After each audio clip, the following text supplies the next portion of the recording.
Nii, täna oleme jõudnud 8. detsembrisse ja 8. päev meie üksinda koodis advendikalendris. Kui siis seda lugu jälgida, siis eile, 7. detsembril otsis Lennart endale kõige paremat hotelli Tartus ja nüüd on tal siis see kõige parem hotell lõpuks leitud. Aga enne seda, kui ta sinna hotelli kohale läheb, soovib ta seda näha Google Mapsist satelliidi pealt. Aga Google Maps annab talle ainult suviseid pilte ja praegu on talv, nii et Lennart soovib näha talviseid pilte, mida Google Mapsis ei ole. Aga CGI-l on muidugi need pildid olemas, sest neil on mingisugune satelliidi kosmosetiim ja siis siin on selline sisendi näidis, mis on satelliidi pealt siis see pilt, mille satelliit teinud on ja igale karakterile vastab üks piksel selles pildis. Ja iga kord, kui on tärn, siis see tähistab pilve ja iga kord, kui on mingisugune muu asi, mitte tärn, siis see tähistab, et ei ole pilve ja täitsa on maad võimalik näha. Ja siit on vaja, mingil põhjusel on siin vaja leida kõige pikem tähtede rida, mis siis läheb kas vertikaalselt või horisontaalselt. Ehk siis näiteks siin vertikaalselt on meil K ja 2V on kahene rida, siis T ja J on ka kahene aga siis T2VH on vasakult paremale kolmepikkune ja siis see ongi kolmepikkune, see siin on kõige pikem, mis on terve selle satelliidi pildi peale olemas. Ja diagonaalis me neid ei pea otsima, ainult horisontaalselt ja vertikaalselt. Ja siis peab sisestama vastusesse selle numbri, et mis oli siit kõige pikem leitud vastus.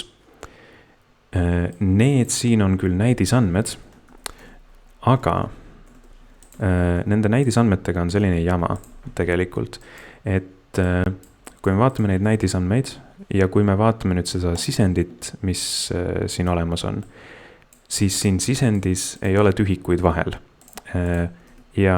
Aga siin näidisandmetes on tühikud vahel. Nii et kui me tahame nende näidisandmetega õigesti testida oma programmi, siis peab need tühikud ära eemaldama.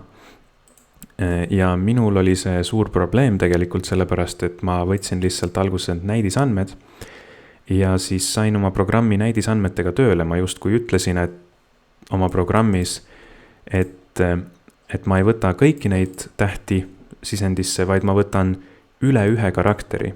Ehk siis ma võtan iga teise karakteri. Ja siis ma nii-öelda nendest tühikutest hüppan üle. Aga see andis mulle lõpptulemusena vale vastuse, sellepärast, et selles päris sisendis ei ole tühikuid vahel. Nii et siis ma pidin seal parandama ja uuesti tegema natukene paar rida koodi. Aga minu lahendus iseenesest on väga selline pikk ja lohisev jälle, nagu ikka.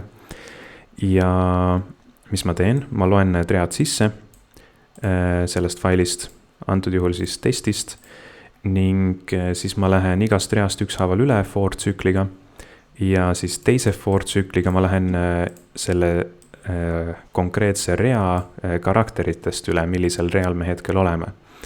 Ja siis ma kontrollin, et kas tegu on pilvega või ei ole ja siis ma loen kokku nende pilvede pikkused ja hoian ka kõige pikemat pikkust siin muutujas, mis alguses on 0, aga kui meie see pikkus, mille peal me hetkel nagu oleme, juhtub olema pikem kõige pikemast leitud pikkusest seni, siis me lihtsalt kirjutame selle kõige pikema leitud pikkuse üle uue pikkusega ja niimoodi me saamegi leitud selle kõige pikema pikkuse. Aga see üks koodiblokk siin läheb üle tervest sellest failist ainult niimoodi vasakult paremale horisontaalselt. Ja siis ma mõtlesin, kuidas seda vertikaalselt teha ja vertikaalselt on tegelikult täpselt samamoodi. Siin on selline rida koodi, mis ma kirjutasin, mis nii-öelda pöörab terve selle nii-öelda pikslite kaardi, pikslite maatriksi pöörab 90 kraadi ümber. Ehk siis, kui me seda konkreetselt siin näidist pöörame, siis see J-täht, mis on muidu all vasakul nurgas, siis liigub üles vasakule nurka. Ja siis näiteks kui meil kõige esimene rida on tärn, B, siis peale seda pööramist on meie esimene rida hoopis J, T, tärn, U ja tärn. Ja siis põhimõtteliselt ma teen selle pööramise ja siis, mis ma tegin, ma lihtsalt kopeerisin terve selle koodibloki ja kleepisin selle siia alla. Et terve see kood teha uuesti, nüüd juba pööratud rea peal, pööratud ridade peal. Ja siis ma lihtsalt prindin selle kõige pikima leitud kombinatsiooni välja. Ja see oli see lahendus, millega ma selle ära tegin, aga hiljem ma mõtlesin ka ühe natukene lihtsama lahenduse peale. Siin on selline regexi lahendus, mis on tegelikult väga-väga lihtne.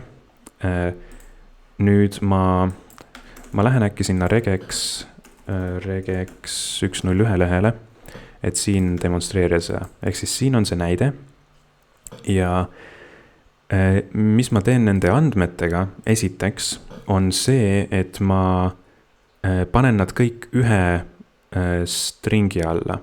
Ehk siis ma teen niiviisi. Ehk siis ma panen nad kõik ühe rea peale ja ma eraldan nad tühikutega. See on see, mis on mul ka koodis. Ehk siis ma panen nad kõik ühe rea peale kokku ja ma eraldan nad tühikutega. Siin on see tühik ja join lines, mis seda teeb. Et kõik need read tühikutega eraldatult. Ja siis selle ühe sama stringi peal me saame kutsuda sellist regexit. Ja see regex on kaldkriips 2v. Kaldkriips 2v tähendab regexis seda, et leia kõik tähed üles. Ja siis me paneme plussmärgi ja plussmärk tähendab seda, et leia kõik nii-öelda grupid, kus seda plussmärgile eelnevat asja on üks või rohkem kordi järjest. Ja siin näiteks me näeme sellist 3 gruppi, mis on üles leitud kohe ja kusjuures see 3 grupp ongi selle näidise vastus. Ehk siis me saame kirjutada sellise regexi ja siis regex annab meile kõik need match'id nii-öelda siit, et mis ta leidis. Ja siis me saame minna for tsükliga neist kõigist läbi. Ja siin, kui me võtame need kõik pikkused, ehk siis siin me lähme for loopiga, lähme kõikidest nendest match'idest läbi ja võtame kõik pikkused, nende match'ide pikkused võtame ühte järjendisse kokku ja siis selle sama järjendi peal me saame kasutada max funktsiooni ja siis see max funktsioon tagastab meile kõige suurema numbri.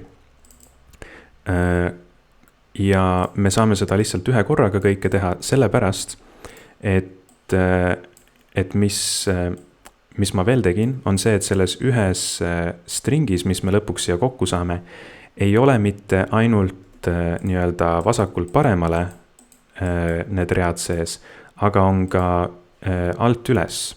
Et samamoodi siis see J, T, tärn, U, tärn on ka siin sees. Ehk siis see on see algus, aga siit ta läheb edasi J, tärn, mis seal on J, T, tärn, U, nii edasi. Et see on just kui nad on nagu kokku pandud ühe sõne peale. Ja siis me saame regexit, sellist väga lihtsalt regexit kasutada ainult ühe korra. Ja me oleme samamoodi muidugi need read pööranud 90 kraadi täpselt selle list, zip ja siis tärn lines, mis on see järjendit pöörav kood, mis on siin ülesandes väga oluline. Ehk siis see kood on siin väga oluline, mis pöörab need järjendid ja siis teine on siis see regex, sellepärast et regexiga on kordades lihtsam, kui sa nüüd võrdled sellise pika koodiga, et samas saab lihtsalt kirjutada taaskord ainult 3 sümbolit regexit ja siis põhimõtteliselt ülesanne on juba lahendatud. Aga jah, see oli siis 8. detsember ja jääme järgmist detsembrit ootama